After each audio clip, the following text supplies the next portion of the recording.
कहानी की शुरुआत होती है एक ऐड से जिसमें आदमियों की सुंदरता के बारे में बात की जा रही थी। कुछ आदमियों की आंखें सुंदर होती हैं तो किसी की जॉलाइन एकदम तीखी, और वहीं कुछ आदमी अपने जबरदस्त शरीर की वजह से औरतों के दिलों पर राज करते हैं। लेकिन जिन आदमियों के पास इसमें से कुछ भी नहीं है, असली मदद की जरूरत तो उनको है। इसके बाद हमें एक नया आविष्कार दिखाया जाता है जिसका नाम है हैंडसम सूट। ये खास मोटे और बदसूरत आदमियों के लिए बनाया गया बॉडी सूट है जो उन्हें कुछ ही पलों में जीरो से हीरो बना देगा। हालांकि इस सूट से वो हमेशा के लिए सुंदर तो नहीं हो जाएंगे, पर इसे पहनकर वो बाकी सुंदर मर्दों की तरह जिंदगी के मजे उठा सकते हैं। इसके बाद हम टाकुरो नाम के एक आदमी को देखते हैं जिसकी उम्र 33 साल थी। वो एक बेहतरीन शेफ था और अपना रेस्टोरेंट चलाता था। इसके साथ उसकी शख्सियत भी काफी अच्छी थी। हर कोई उसे अपना दोस्त बना लेता था, मगर जैसे ही टाकुरो किसी लड़की को प्रपोज करने की कोशिश करता तो उसे अपने मोटापे और बदसूरती की वजह से शर्मिंदा होना पड़ता। आज तक उसे टोटल 101 लड़कियां रिजेक्ट कर चुकी थी। उनमें से 52 लड़कियां तो रोते हुए भाग गई और 25 ने तो उसके खिलाफ पुलिस ही बुला ली कि ये गंदा मोटा आदमी छेड़ रहा है हमें। टाकुरो की जिंदगी अब एक मजाक बनकर रह गई और उसकी एक ही वजह थी उसकी बदसूरती। एक दिन टाकुरो अपने रेस्टोरेंट में काम कर रहा था कि तभी हिरोको नाम की एक खूबसूरत लड़की उसके पास आई। वो उसके रेस्टोरेंट में वेट्रेस की नौकरी करना चाहती थी। टाकुरो उसे देखते ही लट्टू हो गया और बिना उसका रेज्यूमे देखे हाँ कर दी,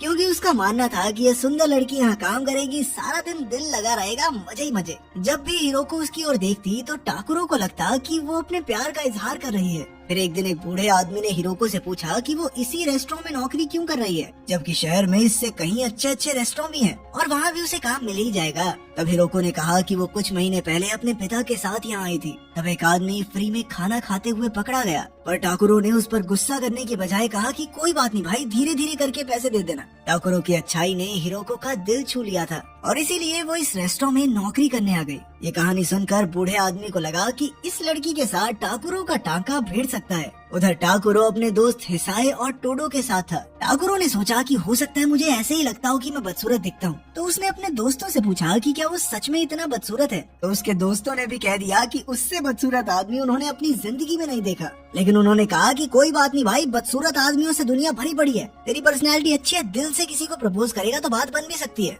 खैर टाकुरो तो उदास होकर बच्चों के पार्क में जाकर बैठ गया। तभी अचानक हैंडसम सूट का सेल्समैन उसके पास आया। उसने टाकुरो को इस हैंडसम सूट का ब्रांड एम्बेसडर बनने का ऑफर दिया, पर टाकुरो पूरी दुनिया के सामने अपनी बदसूरती का मजाक नहीं बनवाना चाहता था। खैर अगले दिन टाकुरो ने हिरोको के लिए एक बेहतरीन डिश बनाई और ये डिश हिरोको को बेहद पसंद भी आई, पर बेचारे टाकुरो को लग रहा था कि हिरोको उसके प्यार में गिर रही है। जब हिरोको ने कहा कि मुझे इस खाने से प्यार हो गया है, तो टाकुरो ने भी भावनाओं में बहकर कह दिया कि मैं भी तुमसे प्यार करता हूँ। मन ही मन में टाकुरो को लग रहा था कि अब हिरोको भी बाकी लड़कियों की तरह रोते हुए भाग जाएगी। मगर हिरोको ने उससे पूछा कि तुम्हें मेरे बारे में क्या पसंद है, क्यों प्यार करते हो मुझसे। तब टाकुरो ने कहा कि तुम्हारे बारे में तो सब अच्छा है, तुम्हारी आंखें, कान, तुम्हारे बाल, तुम्हारे डिम्पल सब बेहद खूबसूरत है। ये सुनकर हिरोको को लगा कि टाकुरो को सिर्फ उसकी बाहरी सुंदरता से मतलब है, इसीलिए वो चुपचाप वहाँ से चली गई। अब टाकुरो 102 लड़कियों से रिजेक्ट होने के बाद बेहद दुखी था। फिर अगले दिन वो हैंडसम सूट स्टोर पहुंचा और वहाँ के मैनेजर से मिला। पहले तो वो इस पेंगुइन जैसे सूट को देखकर डर गया। वो यहाँ से भागने ही वाला था कि तभी मैनेजर और मालिक ने कहा कि भाई देख ले, अपनी किस्मत को लात मार रहा तू। जिसके बाद आखिरकार टाकुरो ने उसे इस्तेमाल करके देखने का फैसला किया। उसने सूट पहना तो मानो जादू ही हो गया, क्योंकि टाकुरो अब एक बेहद हैंडसम आदमी बन गया था। अपने चेहरे पर जॉलाइन देखकर तो उसके होश ही उड़ गए। इसके बाद उसने और भी तरह तरह के सूट पहनकर देखे और अंत में वही सूट खरीदा जिसमें वो सबसे हैंडसम लग रहा था। तब मैनेजर ने उसे सूट में लगे हुए एक स्पेशल बटन के बारे में बताया जिससे उसकी आवाज भी बदल सकती है। फिर टाकुरो ने एकदम मेरी तरह भारी और नशीली आवाज सुनी ताकि लड़कियां उसकी दीवानी हो जाएं। मुझे तो कोई नहीं मिल रही। और अंत में उसने अपना एक नया नाम भी रखा, हिकारियामा, क्योंकि उसके शरीर के साथ उसका नाम भी सुंदर होना चाहिए। जाने से पहले मैनेजर ने उसे कहा कि इस सूट का राज सबसे छुपा कर रखना होगा और साथ ही उसने ये भी कहा कि सूट पहनकर गर्म पानी से दूर रहना, वरना सूट 2 मिनट में बाहर आ जाएगा। अब सुंदर होते ही टाकुरो को लोगों ने पसंद करना शुरू कर दिया था। जो लड़कियां पहले उसे देखकर मुंह चढ़ा लेती थी, वही उसे देखकर मुस्कुरा रही थी। कई जवान लड़कियां तो उसकी दीवानी ही हो गई। तभी टाकुरो एक मॉडलिंग मैनेजर से टकरा गया। अब वो मैनेजर चाहता था कि टाकुरो उसकी कंपनी के लिए मॉडलिंग करे। खैर अगले दिन टाकुरो बदसूरत बनकर बैठा था कि तभी मोटोए नाम की एक लड़की रेस्टोरेंट में आई। वो हिरोको की जगह वेट्रेस की नौकरी के लिए आई थी, लेकिन सब कहने लगे कि ये भैंस यहाँ पे काम करेगी तो कस्टमर भाग जाएंगे। मगर टाकुरो ने कहा कि वेट्रेस बनने के लिए खूबसूरत होने की कोई जरूरत नहीं है। ये देखकर मोटोए भी हैरान थी, क्योंकि आज तक उससे किसी ने इतने अच्छे से बात नहीं की थी। फिर अगले कुछ दिनों में मोटोए ने अपनी मेहनत से सबका दिल जीत लिया। पर ठाकुरों की तरह उसे भी कोई सुंदर नहीं समझता था। जब वो ठाकुरों के साथ होती तो वो मजाक मजाक में उसके साथ प्यार भरी बातें करती। ठाकुरों को भी वो अच्छी लगती थी, मगर एक दोस्त की तरह, प्यार व्यार नहीं था उससे। खैर, एक हफ्ते बाद वो मॉडलिंग एजेंसी के मैनेजर से मिला। हालांकि आज उसका पहला फोटोशूट था और उसे पोज करना भी नहीं आता था, पर उसकी खूबसूरती के कारण सभी उसकी तारीफों के पुल बांध रहे थे। फिर शूट के बाद उसकी मुलाकात सुपर मॉडल रायका से हुई। रायका को लगा कि ये कैसे काम करेगा, इसे कुछ आता जाता तो है नहीं। और फिर ठाकुरों ने अपनी पर्सनैलिटी से उसका भी दिल जीत लिया। आज रायका को जिंदगी में पहली बार कोई पसंद आया था, इसीलिए उसने शाम को ठाकुरों को अपने दोस्तों के साथ खाने पर बुलाया। रात को जब ठाकुरों उसके घर पहुंचा तो उसने देखा कि रायका के दोस्त कोई और नहीं बल्कि उसी के खास दोस्त हिसाए और टोटो थे। अब ठाकुरों ने बेहतरीन डिशेस बनाकर सबके होश उड़ा दिए, मगर बाद में अचानक उसकी आवाज बदल गई और फिर टोटो को लगा कि वो ठाकुरों है। लेकिन फिर उसने सोचा कि इतना सुंदर आदमी ठाकुरों कैसे हो सकता है। उधर ठाकुरों भी हिकारियामा होने का नाटक करते करते थक चुका था और अब वो कुछ अच्छे से खाना चाहता था। उसने देखा कि मोटोए रेस्टोरेंट में उसकी मदद के लिए रुकी हुई थी। उसने ठाकुरों के लिए एक रिस्ट बैंड बनाया था जिसमें उसकी पसंद के गाने भी चलते थे। ये देखकर ठाकुरों को काफी खुशी हुई। फिर उन्होंने ढेर सारी बातें की और अचानक उन्होंने एक दूसरे का हाथ छू लिया। इससे उन दोनों के दिलों में एक अलग सी खुशी पैदा हुई, पर दोनों ने ही इसे नजरअंदाज करके आगे बातें करना शुरू कर दिया। इसके बाद हम देखते हैं कि ठाकुरों मॉडल बनकर काफी सारे शूट्स करने लगा था। वो हर एड में दिखता था और शहर में जगह जगह उसके पोस्टर लगे थे। आखिरकार वो अपने सपनों की जिंदगी जी रहा था। वो जहाँ भी जाता लड़कियाँ उसके पीछे पड़ जाती और अब वो किसी को भी अपनी गर्लफ्रेंड बना सकता था। कुछ ही समय में रायका को भी उससे प्यार हो गया, मगर ठाकुरों के दिल में तो बस हीरोको ही बसती थी। जब उसे लगा कि अब तो वो एक कामयाब आदमी बन चुका है, तो उसने फिर से हीरोको से मिलकर अपने प्यार का इजहार करने का फैसला किया। उसने बिल्कुल फिल्मों की तरह घुटनों पर बैठकर उसे आई लव यू कहा। पर हीरोको तो सोचने लगी कि ये अनजान आदमी बेवजह मेरे गले क्यों पड़ रहा है। वो चुपचाप वहाँ से चली गई, पर ठाकुरों को लगा कि वो शर्मा कर गई है। फिर बाद में ठाकुरों मोटोए के साथ बाजार गया तो मोटोए ने देखा कि ठाकुरों थोड़ा उदास है।